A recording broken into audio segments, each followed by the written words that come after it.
Shri R V Babu, നമുക്ക് ഈ വിഷയത്തിൽ ആഗോള തലത്തിലുള്ള സമ്മർദ്ദം ശക്തമാക്കാൻ ഭാരതം കൃത്യമായി ഇടപെടേണ്ടതല്ലേ? ഇടപെട്ടിട്ടുണ്ട് നരേന്ദ്രമോദി, അത് കൃത്യമായി ലോകരാഷ്ട്രങ്ങൾ ശ്രദ്ധയിൽപ്പെടുത്തിയിട്ടുമുണ്ട്. പിന്നെ ഈ ചർച്ചയ്ക്കിടെ ശ്രീ ഒ അബ്ദുള്ള അങ്ങേ ഇസ്ലാം മതത്തിലേക്കൊക്കെ ക്ഷണിച്ചിട്ടുണ്ട്.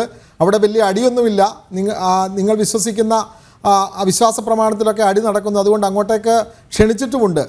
ശ്രീ ആർ വി ബാബു, ഞാൻ പറയുന്നത് കേൾക്കാമോ? കേൾക്കാം. ഹലോ, ഞാൻ പറയുന്നത് കേൾക്കാമോ? കേൾക്കാം. ആർ വി ബാബു,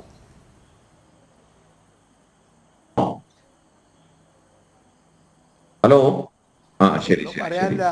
അല്ല, ഞാൻ അതിന് മറുപടി പറയാം. ഇത്തരം മണ്ടത്തരങ്ങളോട് ഞാനെന്ത് മറുപടി പറയാനാണ്? ആദ്യം തന്നെ സ്വന്തം സമുദായങ്ങൾ തമ്മിലടിച്ച് ചാവുകയാണ്, ഇറാനും ഇറാഖും തമ്മിലൊക്കെ. അത് ആദ്യം തീർക്കാൻ പറയുക അദ്ദേഹത്തോട്. തമ്മിലടിച്ച് അങ്ങോട്ടും ഇങ്ങോട്ടും കൊന്നൊടുക്കുകയാണ്. പാകിസ്ഥാനിൽ തന്നെ മുസ്ലിം സമുദായങ്ങൾ തമ്മിൽ കൊന്നൊടുക്കുകയല്ലേ.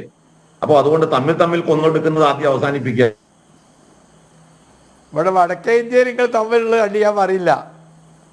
പ്രാകൃതമായ ആചാരങ്ങൾ അതേപോലെ പിന്തുടരുന്ന ഈ ഒരു മത സംഹിതയിലേക്ക് അവിടെ നിന്ന്, അതുകൊണ്ടാണല്ലോ ആളുകൾ മുഴുവൻ എക്സ് മുസ്ലിംസ് എന്ന് പറഞ്ഞ് പുറത്തു വരുന്നേ. നൂറുകണക്കിന് ആൾക്കാരാണല്ലോ മുസ്ലിം മതം വിട്ട് എക്സ് മുസ്ലിംസ് എന്ന് പറഞ്ഞ് പുറത്തു വരുന്നേ. അപ്പൊ അതുകൊണ്ട്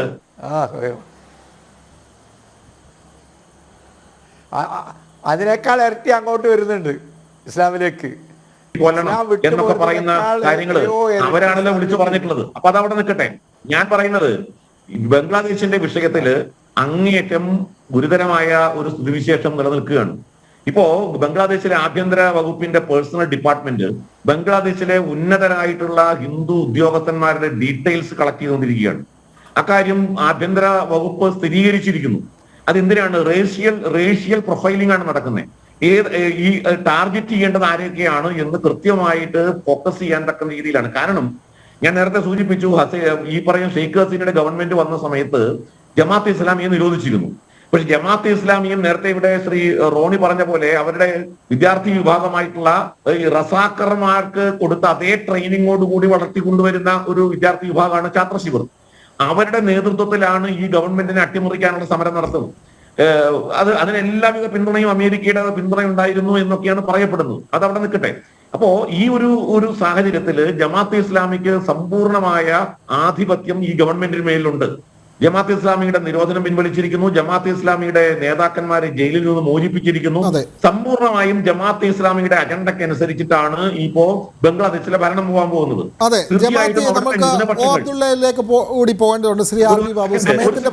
ഒരൊറ്റ സെക്കൻഡ് ഇതുകൂടി പൂർത്തീകരിച്ചിട്ട് ഓ അബ്ദുള്ള പറഞ്ഞു, ഇവിടെ RSSകാരെയൊക്കെ പേടിച്ചിരിക്കുകയാണ്, ഞങ്ങള് ഒന്ന് സംഘടിച്ച് തിരിഞ്ഞു നിന്നപ്പോഴേക്കും ഓടിപ്പോയി എന്നൊക്കെ.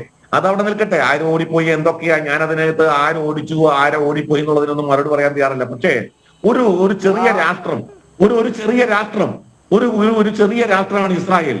ആ ഇസ്രായേലിന്റെ മുന്നില് ഈ ഇന്നസെന്റ് പറയുന്ന പോലെ എന്നൊക്കെ വരച്ചുകൊണ്ടിരിക്കുന്നതാണ് ലോക മുസ്ലിം സമുദായം, ലോകത്തിലെ മുസ്ലിം രാജ്യങ്ങള്. ഒരു ഇസ്രായേലിന്റെ മുമ്പില് നേർക്ക് നിന്ന് പോരാടാൻ കരുത്തില്ലാത്ത ആളുകൾ ഇന്ത്യ പോലുള്ള ഒരു രാജ്യത്ത് 130 കോടി വരുന്ന ഹിന്ദു സമൂഹത്തിന് നേർക്ക് നിന്നിട്ട് കുറയ്ക്കുമെന്ന് പറഞ്ഞാൽ അത് കൊടിച്ചുപട്ടിയുടെ കുറയായിട്ട് മാത്രമേ